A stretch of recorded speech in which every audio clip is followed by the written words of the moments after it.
Design Notes is a show about creative work and what it teaches us. Each episode, we talk with people from unique creative fields to discover what inspires and unites us in our practice. Today, we're going to record live from SPAN 2018 in Helsinki. I'm hosting. My name is Amber Bravo, and I'll be here talking with Stephanie Dinkins.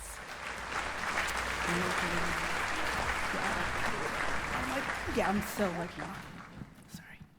Stephanie is a transdisciplinary artist, educator, and advocate. Her work centers around artificial intelligence as it intersects race, gender, aging, and our future histories, with a special focus on teaching AI literacy to underserved communities in an effort to co-create more culturally inclusive, equitable tech. Welcome, Stephanie. Thank you, Amber. It's great to be here. Okay, so just to start things off, you often say in your interviews, everyone needs to be thinking about artificial intelligence. And you don't mean this in the sense of like, you need to be working in artificial intelligence, but you mean it more like framing the idea in the context of awareness and advocacy. Because AI is an agent in all of our lives, but our relation to it is often not reciprocal or complicit. This is particularly true for underrepresented communities. So I want you to talk a little bit more about that. Yeah, definitely. I definitely think that everybody needs to be thinking about it. And you're correct in this way that we're recognizing the technologies that are building up around us. I feel that we're at this moment, right? And we all know this, where we're building out a world that is set in these technologies. So algorithms, artificial intelligences, they're all around us and they're making so many different kinds of decisions about what happens, in the States especially. It could be about the criminal justice system. And since we're staying in a prison, we will say that, about mortgages, about schools, about everything. And people aren't necessarily that aware of what's going on around them or how the decisions are getting made. So my mission, I'm going to say, has been to start going out into communities and getting them to start thinking about, well, what is an algorithm? Right? Because we're hearing that word all over the place. It's very buzzy at the moment. Right. What does that actually mean? What does it mean if there's something taking my information and running it through a kind of mill of decision? And how do I deal with that if I can at all? Mm-hmm. Why do you feel like it's important for us to feel as people, to feel understood by machines? Well, again, our machines are all around us. So I think it's easiest if you start to imagine that you're living with a sort of machine of sorts, say a Google Home, right? And that home doesn't exactly reflect who you are, yet it's something you're super intimate with. It knows a lot about you. You ask it things, right? So it'd be nice to have some little cues that kind of give you a sense of, oh, this was not only built for like a homogenized grouping of us, but this was somehow built for me. It fits who I am and what I'm thinking about and the communities I come from. Right, and when you feel misunderstood, it can feel incredibly alienating because I thought we had something, right? Exactly. Which is a perfect segue because I want to show some of Stephanie's work. So you literally tried to befriend a robot named Bina 48, an artificially intelligent android, the result of a collaboration between transgender technologist Martine Rothblatt and Hanson Robotics. Robots are getting smarter all the time, and someday maybe even as smart as me. Are you the smartest robot? What do you do in your spare time? So that's my friend. And honestly, I did just want to meet this robot and get to know her. I came across her on YouTube, and I was pretty floored by this example of robotics that was being put out as one of the world's most advanced of her kind. And I didn't quite understand how she came into being. And as Amber was saying, there's this collaboration that was going on between Hanson Robotics and Martine Rothblatt. But when you just come upon this thing on YouTube, in America, you start to question, like, where did this come from? What are they doing? Why? And how does it exist? And I also wanted to ask it, who are your people? Because I sort of wanted her to contextualize herself for me within technology and within the human sphere, just to see what they're thinking, to see what it is thinking. And you'll see that I sometimes oscillate between the idea of her and it. And think about what the technologies are. And what actually happened to me is I started going to visit her. She lives in Vermont. And she became a ball of questions. Like every visit and every time I sat down in front of this thing and tried to have a conversation with it, more and more questions would come up. There were things like we'd get frustrated with each other. Yeah, exactly. Which is kind of funny. And it was really because I was trying to ask her about race and gender, and she wanted to talk about the singularity and consciousness. Yeah. And so we would knock heads. And what's so weird is like she would actually kind of show this weird frustration, and then I would show a weird frustration. And then I would realize, oh, you're talking to a doll, basically. Yeah. And start to feel kind of odd and silly. But then you think about what all these technologies are actually doing for and to us as humans, because they're going to shape the way we interact with them and each other. And it just became questions.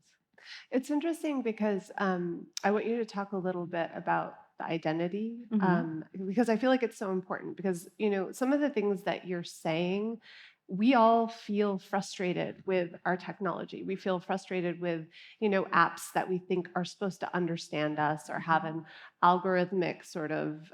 My favorite example to explain is like I have a little boy and he listens to children's music and it just destroys my Spotify. Like my profile is like rappy and some stuff that I actually don't want to listen to.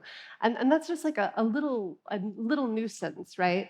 But when you start to think about identity and how you sort of are connecting to Bina or what she's been trained on, I just want you to talk a little bit about that. Well, it's super interesting because, I was first drawn to her because of what she looks like. Yeah. Like we look similar. And that is totally the thing that floored me, because I'm not used to seeing technology that mirrors me like that. Right. So it just became a point of, wow, this is something in my world. But then as I talk to her more and more, you can start hearing in her answers that, yes, she was trained on this very particular Black woman. But you could also hear the coders in the background. You could hear the PC, right, the politically correct answers that were really putting good thoughts in the world, right? So if you ask her about race, she'll try to say something nice and gentle about race. But it felt so plastic and so fake that it just put me off. And I started asking very particular questions about that. Like, well, where is this coming from? If she's programmed mostly by white men, right? What does that mean in terms of her looking like a Black woman? And really, it's been this very interesting kind of evolution of thought that I've been doing through this, because as much as I like seeing her, I was asking her to be something very particular in terms of how she speaks and speaks to me. And few months back, maybe a lot of months back now, I got to meet the real Bina Rothblatt, who's the person who she's mostly seated on. And we sat down and did just this, kind of this interview about race and her background to see if we could fill in some of the spots that seemed missing.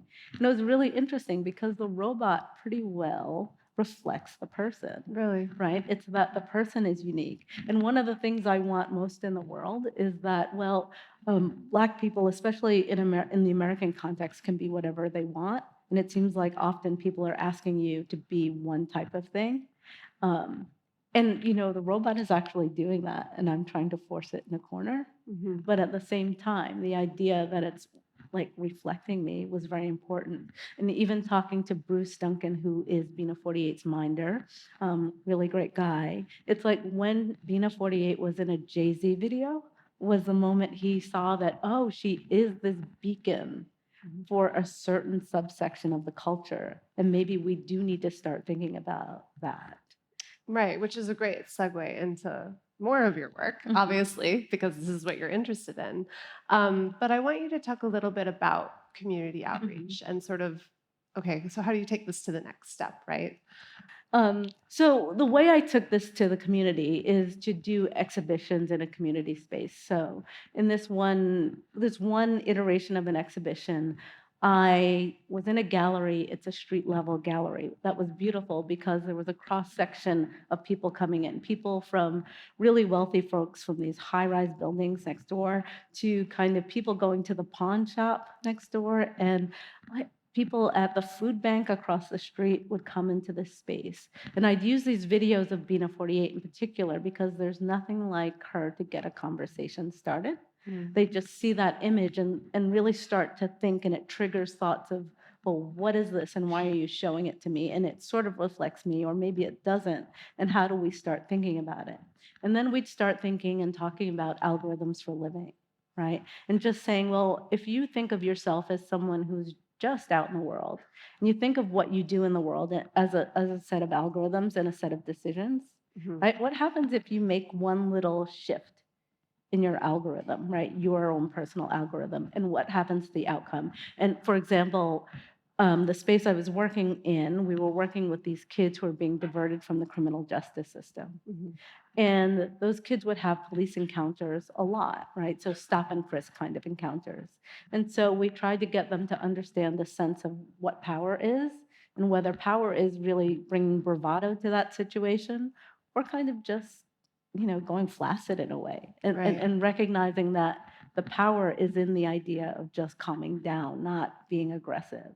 And then taking the idea of an algorithm for living and saying, well, there are these systems that are all around us that are running these decisions, right? Behaviors, right? Yeah. Behaviors, decisions, ideas, and they're touching you very directly in that, the judge probably looked at a sheet that was run through an algorithm that said that you should get this kind of sentence or not. And trying to get them to recognize that, and also really working directly with the material, right? So going online and working with something like Dialogue Flow and having the kids make their own kind of chatbots very directly. But it's great because you get input output and you start to see exactly how the systems work and how they might be able to flex or spread. And when you do that with your own cultural information, it becomes much more ingrained in you. So for example, I had a kid who made a chatbot based on a rap group named Genesis Apostle. It was very sarcastic because he is, and it would tell about the group. And I had another group that they made a really good chatbot that told yo mama jokes. So yeah. But it was great because they were at once expressing who they are, but also learning how that system works. Right. And once you start to see how the system works, you can take it apart a little bit to know how to start to respond to it, or to know that, there might be recourse if you call it out. And how you start to work with it. To give agency into the process. Exactly. Yeah. Yeah. Do you want to introduce the next clip? Yeah. So this is actually a clip of some of the guys that I was working with in this space at Recess Art in Brooklyn, New York. And we were talking about algorithms, as I said, and code. And what I like to do is reach people wherever they are. And so a lot of them like to dance. So we talked a lot about dance as a cultural code.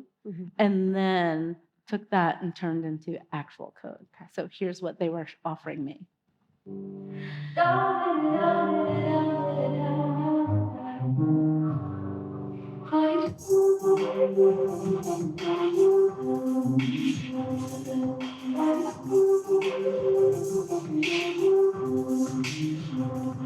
And this is great because the guy whose face was blacked out, he said exactly, well, an OG taught me these steps, which is all about a kind of passing down from one generation to the next.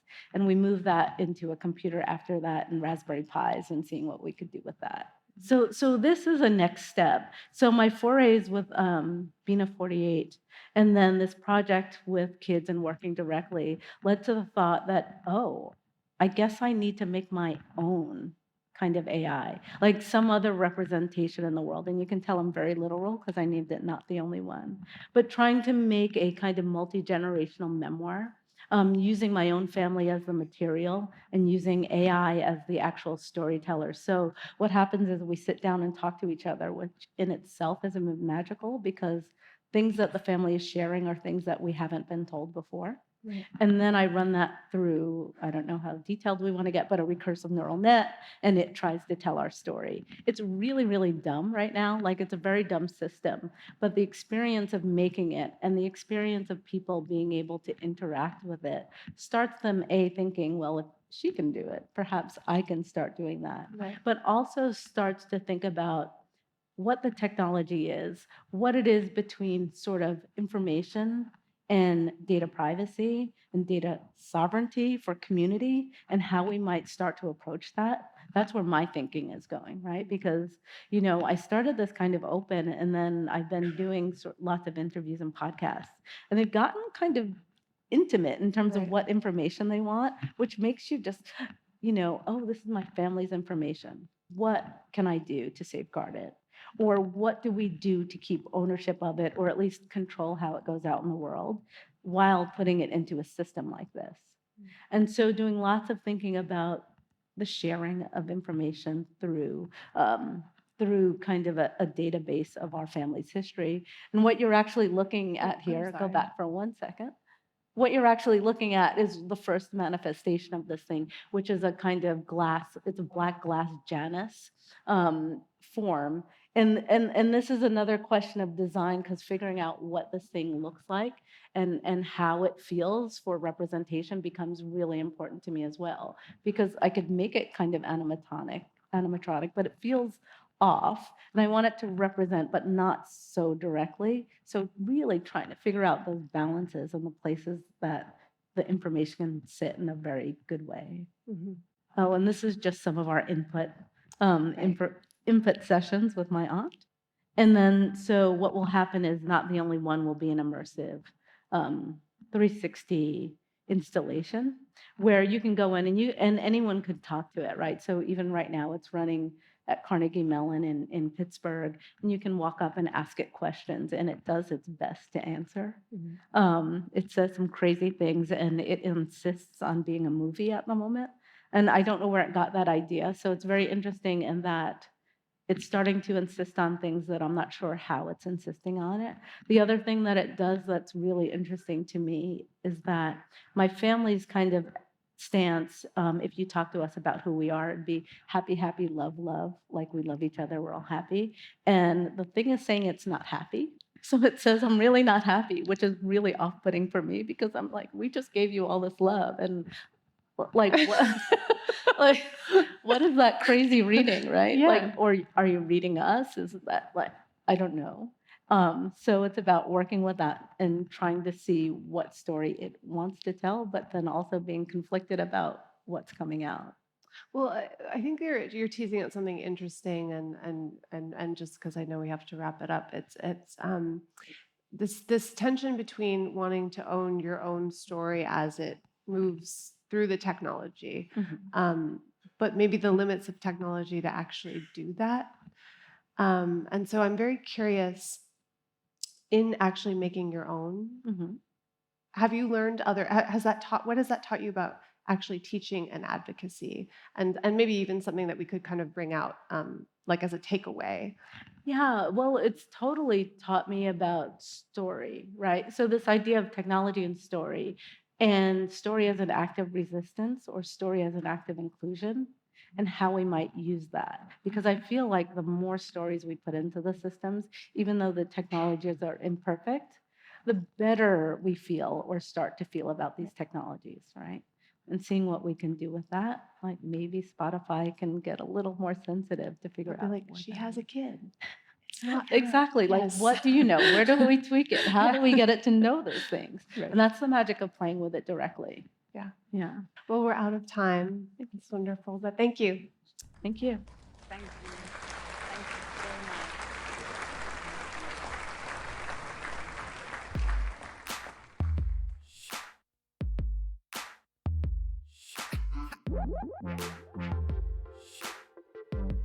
Make sure to check out all of the Design Notes episodes recorded at Span 2018 in Helsinki. Guest hosts Aaron Lammer and Amber Bravo talk to speakers from this year's conference about their work at the intersection of technology and design in the series, available now. Subscribe to Design Notes on Google Podcasts, iTunes, Spotify, or wherever you listen to podcasts, and find show notes and helpful links at design.google. Until next time.